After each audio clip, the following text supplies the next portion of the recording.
Baada ya sakata hili kuendelea kuzua gumzo mitandaoni hasa kuhusiana na madai, wadau mbalimbali wameibuka na kutoa mitazamo yao, lakini kwa upande mwingine wengi wameandika maoni yao mbalimbali, lakini tunakumbushwa maoni ya Haji Sande Manara ambaye yeye amemshushia rungu zito rais wa TFF Wallace Karia anamwambia unahusika na Yanga kutokulipwa na CRDB, jiuzulu, hii ni kashfa kwako.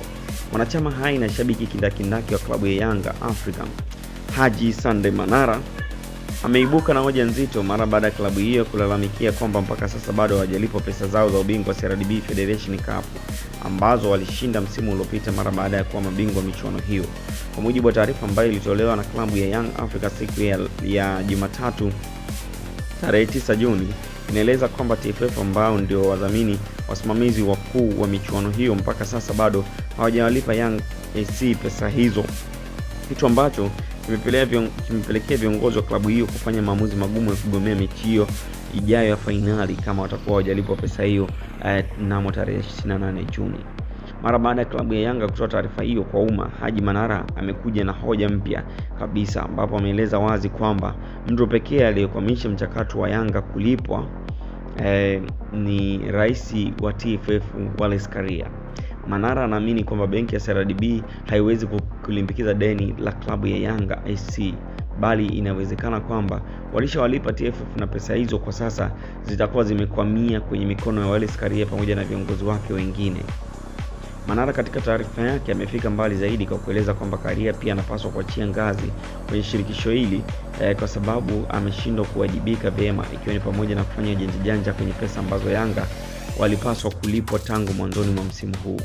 Haji Sande Manara kwa kiasi kikubwa amekuwa na changamoto zake na kiongozi huyu. Wanapokuwa yanatokea madhaifu kama haya, basi huwa anajiinua na kumshambulia kwa maneno makali, kitu ambacho hakina busara wala faida kwenye mpira wetu. Tunapitia katika ukurasa wa Haji Manara, aliandika maamuzi yote uongozi hatuna budi wanayanga kuyaunga mkono, lakini tusiwe softi tukamwacha Karia na Mguto. Hao ndio chanzo cha yote yanayoendelea. Karia alifika mahali akatudharau na kutuambia tukacheze sinema zetu. Tunamwachaje huyu kisha tunapeleka shinikizo la kumuoa Kidau na Kasongo peke yao? Yeye ndio mastermind wa uozo wote tunaofanywa na TFF na bodi ya ligi. Utaratibu ni ule ule. Fukuza na makopo yake. Mkimwacha mjue atadili na nyie viongozi. Hii ndio timing sahihi ya kung'oa kila mzizi pale Karume. Wananchi #ni Karia must go.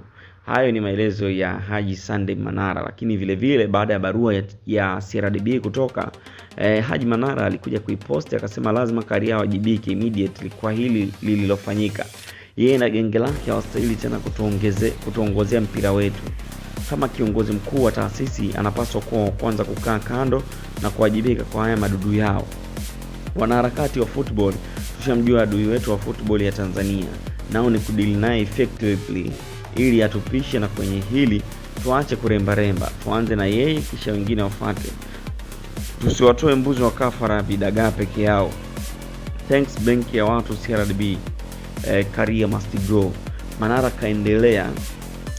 kaendelea kuandika kwa undani kuhusiana na hilo na kuendelea asema kwamba Manara na kusema kwamba Wallace Karia anatakiwa aondoke pale TFF, kwani yeye ndo chanzo cha mambo mengi kutokwenda na mambo mengi kuwafanyia Yanga yakiwa ni kinyume na taratibu za uendeshaji wa soka. Lakini tunajua kwamba Manara na visa vyake vikubwa na Wallace Karia, na hii baada ya Wallace Karia chini ya uongozi wake kuweza kumsimamisha kwa takriban miaka 2, kitu ambacho kilimsababisha kupoteza nafasi yake ya usemaji katika klabu ya Yanga na kukaa nje ya soka kwa kipindi cha miaka 2 bila kuwa na kazi yake maalum ya usemaji.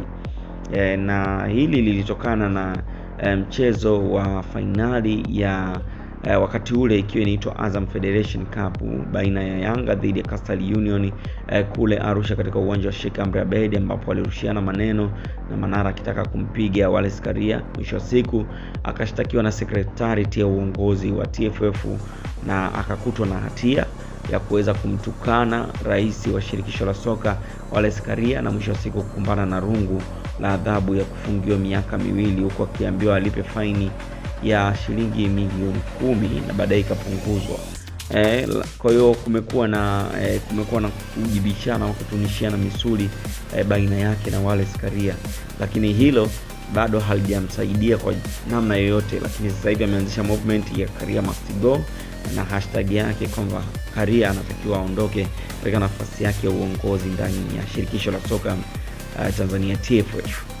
Usisahau kusubscribe katika YouTube channel yetu kwa ajili ya kuendelea kupata taarifa hizi na nyinginezo za kimichezo. Chao.